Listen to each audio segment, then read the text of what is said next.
下一个要上台的是 Kick， 他们是一个聊天的软件。如果你在很早的时候用过智能手机的这些聊天的应用的话，就是在 WeChat 出现之前，你可能会知道这个公司。他们最近推出了一个数字货币，这也是今天的一个主题。So our next guest is the founder and CEO of Kick. He will be talking about their latest take on cryptocurrency and ICO. That is initial coin offering. So let's welcome Ted Livingston and our moderator, Jon Russell from TechCrunch.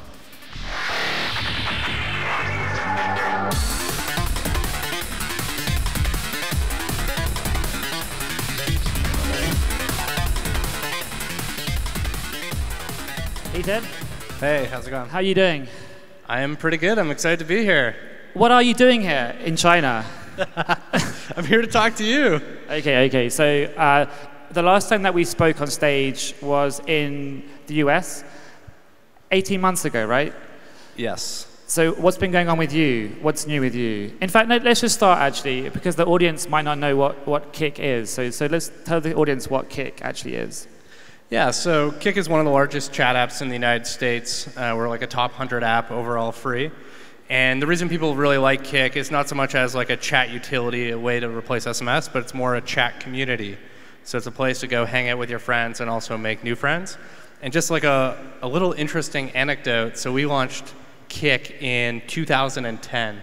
And it went viral, 0 to 1 million users in 15 days, million to 2 million users in 7 days. And it actually went viral through China as well. And a couple years later, the New York Times asked Tencent, hey, you guys launched Weixin, but you already had QQ. Like, how did you know to launch Weixin when you already had a messenger? And they actually said it's when we saw Kick go viral in China in 2010 that we decided we needed our own mobile-first messenger. So basically, Tencent copied your app, is what you're saying. I didn't say that. But well, the reason why Ted is probably not going to say that is because Tencent actually is an investor in your company, right? So you've gone from being like clone to being part of the Tencent family, I guess, right? Yeah. So Tencent invested about a year and a half ago $50 million into Kick at $1 billion valuation, which was unicorn. Pretty cool. Yeah, unicorn. Tech unicorn. Just barely. And I think the reason that we were excited about it and they were excited about it is we've gotten to know each other over the years. There was only a few companies that were sort of on the cutting edge of chat, and we had both taken different strategies but had converged on official accounts and bots as the killer way to deliver a platform through chat. And so we were excited about that, and they were excited about that, and that's where they said, you know what, we'd love to help you guys take on these big companies in the Western world. We've learned a lot. We also have the capital. So what do you think about a $50 million investment? And we were really excited about that. And you said, can we do a unicorn? And they were like, sure, right? Is that how that happened? Yeah, it's as easy as that. As easy as that. That easy. So I think before we get into the ICO part of it, I'm just kind of curious to talk to you. And we've been around the show, and you were scanning some codes here and there and trying things out. As a company that's not based here, but obviously you have an investor here, and you're looking at the trends that are happening here. How is it that you take what's working here and you actually bring it back, to your offices, and you build it into the products that you have? What's the actual process? I mean, do you have a team that comes out here a lot?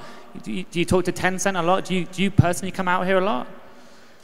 So I come out here a decent amount, but I think the thing that gets us really excited about China and really excited about Weixin, WeChat, is just the potential for chat to become the central hub of daily life. That's been the vision of Kick since day one. We were the first chat app in the world, actually, mobile chat app, to become a platform, launch a set of native APIs back in 2011. Then we had a web platform, and now the bot platform. And we always had this vision that one day you'd be able to walk around and just scan anything, and then right away be able to interact and transact with that thing, whether it's a restaurant or renting a bike or battery charging. And so that's always been our vision, and I actually wrote a post in 2014 called The Race to be the WeChat of the West. And that's really when Tencent came in and decided to invest. And so I think for us, Tencent's just an inspiration. They invested in you because you wrote a post that said the WeChat of the West. Is it? I mean, it's literally that easy. It was a $50 million post. They loved it. No, I think $1 billion it was value post actually. I think the cool thing was, it was just us saying, listen, trying to explain to the Western audience very early just how important what was happening in China was, and just how important that would one day be to the rest of the world. I mean, how do you get that intel? Do you have to come over here? You have to send teams here? Is it just from Tencent? Is it reading, TechCrunch perhaps as well? Like, where do you get that intel from? I think part of it is our own vision of where the future is going. We've been in chat for 8.5 years now. I recently turned 30. I was 22 when I started Kik. It's ancient. Ancient now. Yeah, I'm officially a middle-aged entrepreneur, apparently, my brother tells me. But I think when we come and meet with WeChat, it's really about, they've had a lot of experience here, they've had huge success, and it's really about learning, how did you do this feature, or how did you get this type of service going? And they've been super helpful with that. You can get on the call and you can talk to people who have thought about chat just as much as you, or more obviously in certain places, and that's been really helpful. One thing they haven't done is ICO, right? So just tell us, what actually is an ICO? So an ICO, initial coin offering, or as we call it, a token distribution event. The thing that's really exciting about it is it's a fundamentally new way to monetize a consumer community. Can you explain it in more basic terms, right? What actually is it, without going into the theories and kind of big terms? So I think a token distribution event at its most basic level is a way to raise funding. Right. Okay. So it's a way to get money into a company. But I think does that mean that you're doing it because you can't get money from investors? No, I think it's actually beautiful. So we've raised $120 million from investors over the years. But I think what's exciting about a cryptocurrency is, for us, it's been very hard to monetize in the Western world. We're competing with these big companies that have huge scale and so do all their monetization through advertising. We don't have the scale or the data to be able to compete with them for that. And then they go ahead and give everything else away for free. So you're talking about which company here? Well, yeah, I'm sure you could guess. There's begins with F, right? Yeah. Facebook, maybe? Yeah. Okay. So for us, a cryptocurrency says, hey, instead of building a community to try to sell their attention to advertisers, instead of building a community to try to sell them virtual or physical goods, what if you just built a community to bring a community together, to bring people together, to provide value to each other? So maybe now, as a customer on Kik, you could get paid for hosting a great group chat. And then you could pay to join another great group chat. You could create and sell a great sticker, and then you could buy a great sticker. Could we really turn Kik into an economy? And if we could do that, and we could base it on a cryptocurrency, by setting some of that cryptocurrency aside for ourselves, as the value of that cryptocurrency grew, the value of our, in this case, 30% of the cryptocurrency would grow, and it would be a fundamentally new way to monetize a consumer company. Okay, that sounds good. So how do I get into that ICO? If I wanted to, I mean, I'm not going to buy it, obviously, because it would be a bit weird if I bought it. But how would anybody else in the audience get into the ICO? So we're going to sell 10%, and the cryptocurrency is called KIN, and I can explain that later. KIN, okay. KIN, K-I-N, which really comes from this idea of fellowship and family and all working together. And that's the bigger vision of this cryptocurrency is we're going to use Kik to launch it, but one day we want it to expand beyond Kik into thousands, if not tens of thousands of other digital services. And so we're going to be selling 10% of all KIN that will ever exist later this summer. And so there'll be a pre-sale component to that, which is pretty much done. And then there will also be a public token distribution event as well. So there have been some crazy things, like one company raised $35 million in a minute. Or no, under a minute, right? One company last week raised $150 million. I mean, how much are you trying to raise? What's the target that you need at this point? We're going to be announcing that later this summer. You mean you can't say now on stage? I can't say now on stage. An audience of people who want to know. I think the key thing we're trying to figure out is what is the right amount of money? Because I think the really exciting thing about Kik, the messenger, and KIN is that by creating KIN, this new cryptocurrency, and integrating it into Kik, a service with millions and millions of monthly active users, Kin will automatically on day one become the most used cryptocurrency in the world. And people are really excited about that. And people say, you know, I'd love to buy a bunch of Kin because this is going to be the most used cryptocurrency in the world. But we really want to make sure that we're being responsible, we're not being greedy, and so we are going to do a capped fundraise, which means we only take in so much, but we also want to do it in a fair way so whoever wants to buy into it can get a chance to do that. And that's been a real problem with recent ICOs. Yeah, no, right. It has been a real problem. And I guess so you read these tweets and these headlines saying like, wow, you can raise $100 million in like 2 minutes or whatever. Like, is it easier to do an ICO or is it easier to raise money from investors, do you think? The way I think about ICOs right now is it's very similar to the .com era. You know, when the .com... That didn't go good, right? The .com era. So this... I don't know. We should go ask the founders of Google and Amazon how the .com era went. Okay. Some of them did okay. You know, the reason I say it's like the .com era is, you know, the late 90s, there was a bunch of excitement. People made a bunch of money. People lost a bunch of money. But Amazon and Google came out of it. And I think we'll see something very similar with this cryptocurrency market is, you know, there's a lot of excitement, and there is. People are making a lot of money, and they are. But at some point, people will lose a lot of money. We've already seen a couple crashes in the history of Bitcoin. But at the end of the day, I think we're going to see organizations the size of Google and Amazon, if not bigger, come out of it. I mean, so that the whole process, right? So everybody thinks an ICO is over very, very quickly, right? It's like a day or 5 minutes or whatever. But I mean, what kind of planning, you know, goes into that? Because I mean, I can imagine that it takes a long time, right? It takes months and months of preparation. You have to meet people before you actually do it, right? So you've got to make sure you get investors who are going to put, you know, big amounts of money in too, right? So what, maybe you can kind of, I think that you're sort of going through that process now. Can you give us some insight into how long it's taken to actually plan this and what you've had to actually do? Just like the .com, I think the preparation is, you know, there's a wide range, a wide spectrum. You know, some people just have an idea, they're announcing an ICO, and they're going for it. Those are the dodgy guys, though, right? Those are the guys who don't put your money in. There's a lot of those, and you're like, no, right. I'm not going to buy that. So what have you been doing, though? Like, I mean, at what point did this idea come to you?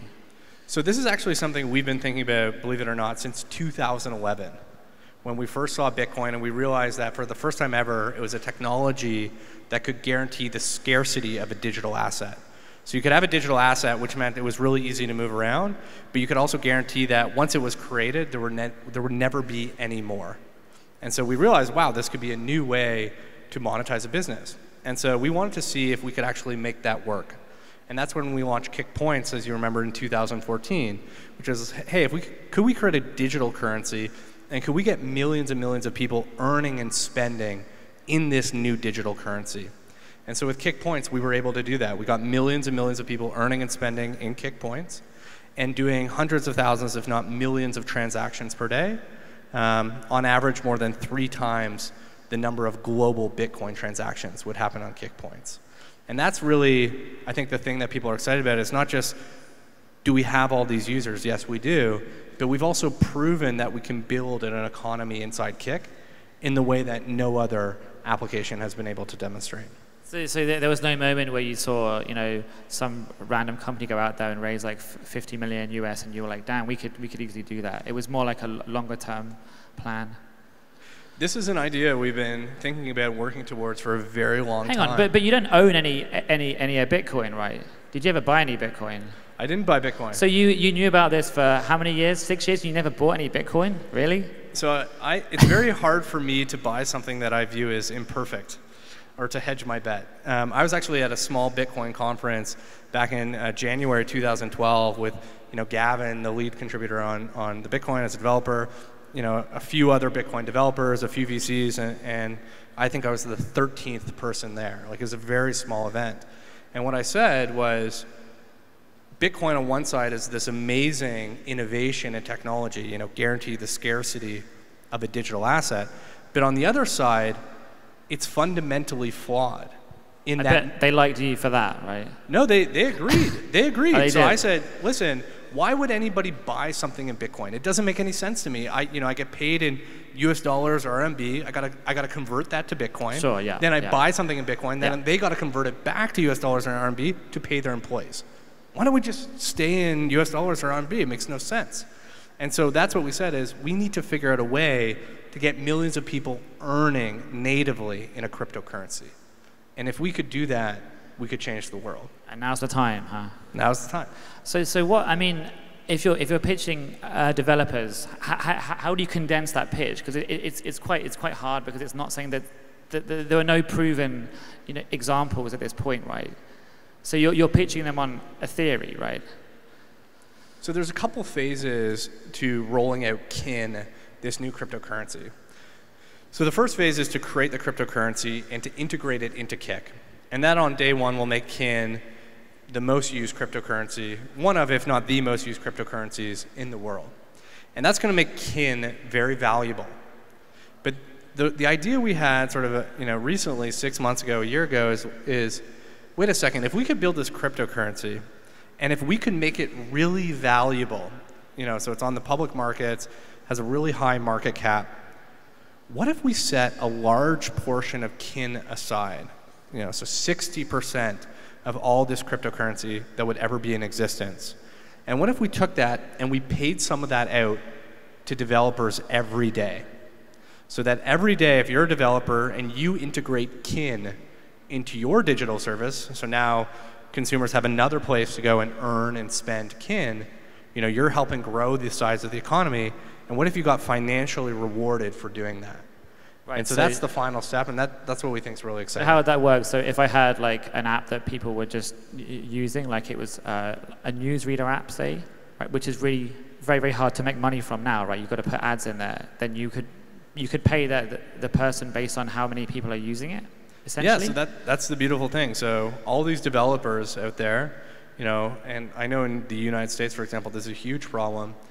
Just like for Kik, it's very hard for them to find a sustainable business model. It's very hard for them to do advertising, very hard for them to sell physical or virtual goods. So now with Kin and what we call the Kin rewards engine, they can say, wait, let's not do ads.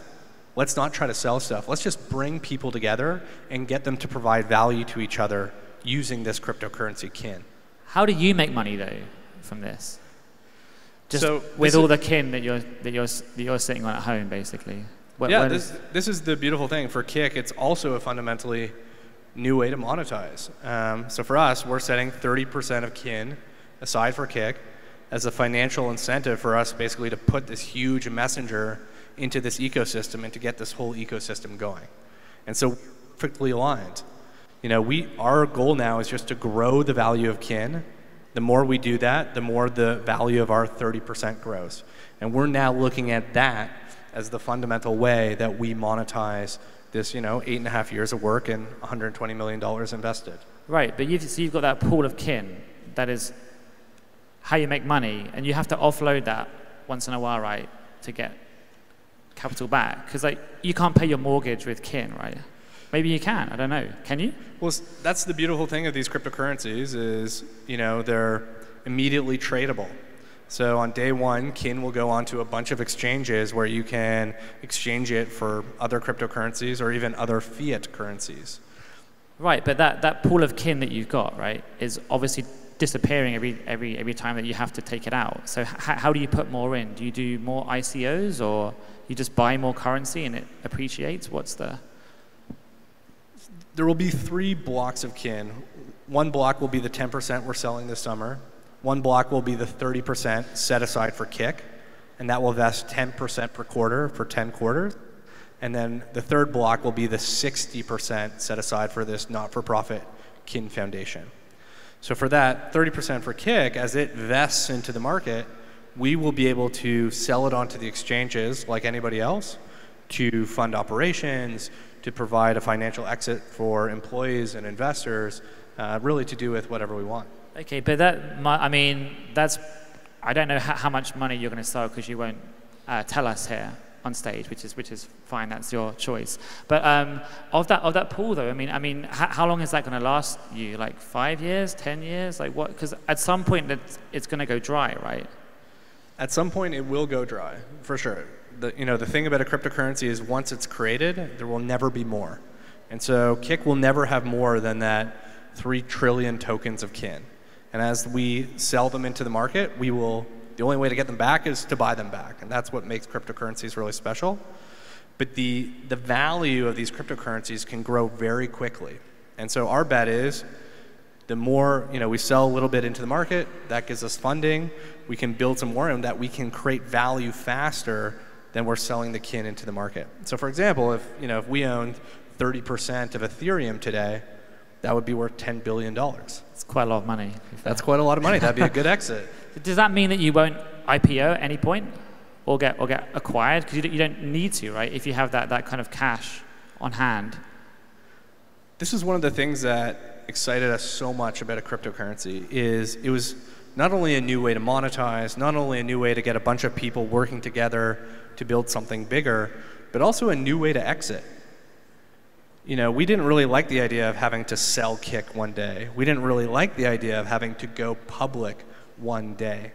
And so now there's a third option, which by creating a cryptocurrency, it's a fundamentally new way to exit. One day we could take some of that 30% and dividend it out to all our shareholders.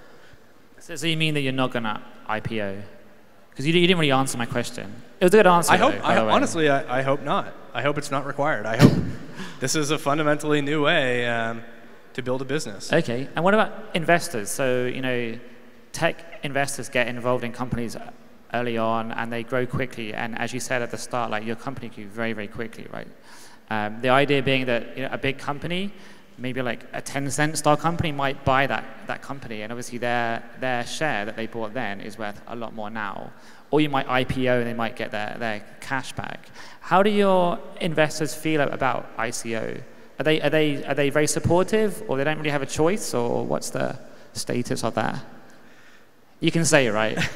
No, I think I can be honest, which is today they are very excited. 6 months ago, when we started pursuing this strategy full steam ahead, there were definitely some that were hesitant. They're saying, wait a second, we're going to do what? Like, we've raised $120 million, we have $1 billion valuation. That's not enough. And now you're telling me we're going to create a cryptocurrency? Like, what are we doing here?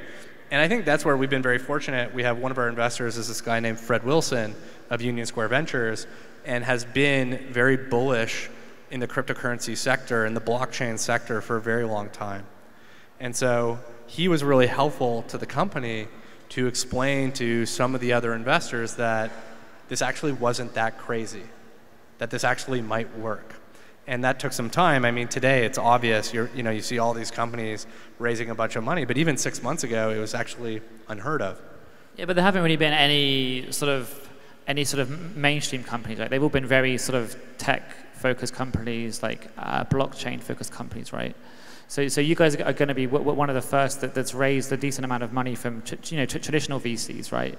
And has a decent presence in the consumer space, right? At Kik, we have a history of being first. We're the first chat app to go viral in 2010, the first chat app to go on the platform in 2011, the first chat app in the Western world to launch bots in 2014, and we're the first chat app in the world to announce a cryptocurrency in 2017. So we have a history of being first. But I think the thing that's most exciting about this is, in the past, all those other things were then copied. We got copied, then a bunch of messengers came out, we got copied, then they all became platform, we got copied, they all launched bots. And as a smaller company, that's been hard for us to compete. The exciting thing about this cryptocurrency is it's going to be harder to copy. Because what it requires at the end of the day is for you to give up centralized control. So when we launch a cryptocurrency, we're saying, hey, we're going to use Kik to launch this. But once that happens, it's out of our hands. Yes, we hold that 30% of value for ourselves, but where this cryptocurrency goes, how it gets used outside of Kik, that's up to the market, and it just sort of spreads. And so we lose control of it by design. What about kin, though? So you have a separate team that's running the kin cryptocurrency, right? Are you involved in that anyway? So we are setting up the KIN Foundation, which is meant to be this not-for-profit independent group overseeing the growth of this ecosystem. And initially, Kik will play a large part in getting that foundation going. But over time, this foundation will become completely autonomous and completely decentralized, such that it itself is just an entity that's running on the blockchain. So that not only does Kik not control it, but nobody controls it. It becomes almost like a new internet. That sounds kind of dangerous, uncertain, right? Or exciting, perhaps. I don't know. Oh, for me, it's exciting. It's amazing. So do you think that other companies are going to be, following your lead in doing ICOs too, beyond the sort of deep tech and blockchain space that we're seeing right now? I think for sure. Like, I think this is, it's become hard to compete. It's become hard to build a business to compete with these huge companies, and cryptocurrencies provide a new answer for how you can do that. And so because of that, I think a lot of people are going to launch their own cryptocurrencies. But the question we are asking ourselves is, how can we set up our cryptocurrency such that when other companies are saying, hey, should we follow Kik? Should we launch our own cryptocurrency? Or should we join Kik? And should we try to help build KIN? We're trying to set it up that people can say, if we join Kik and we join KIN, we can just make more money. And so let's work with them and build this bigger ecosystem together where we all win. Okay, I think we're almost out of time, but I've got one more question for you, of course, right? So after this ICO, and you've been doing chat for a long, long time, right? The company is how old? 8.5 years. 8.5 years old. Are you going to keep doing Kik, or are you going to find something else to do post ICO? Because once you've done the ICO and you've got all that cash and everything else sorted, the company is in a pretty good place, right? This is the culmination of the dream that we've always had. I think the cool thing about a cryptocurrency is, on one side, you can have something that's completely open and decentralized that nobody controls, but on the other side, you can also make a lot of money. And when in history could you have both those things, both open and have this huge financial reward? And so now it's, for me, the most exciting time in Kik's history. And so now this is the time to really lean in and make this vision happen. So I'm excited to be here. Awesome. Okay, Ted, thank you so much for your time. Thank you for having me.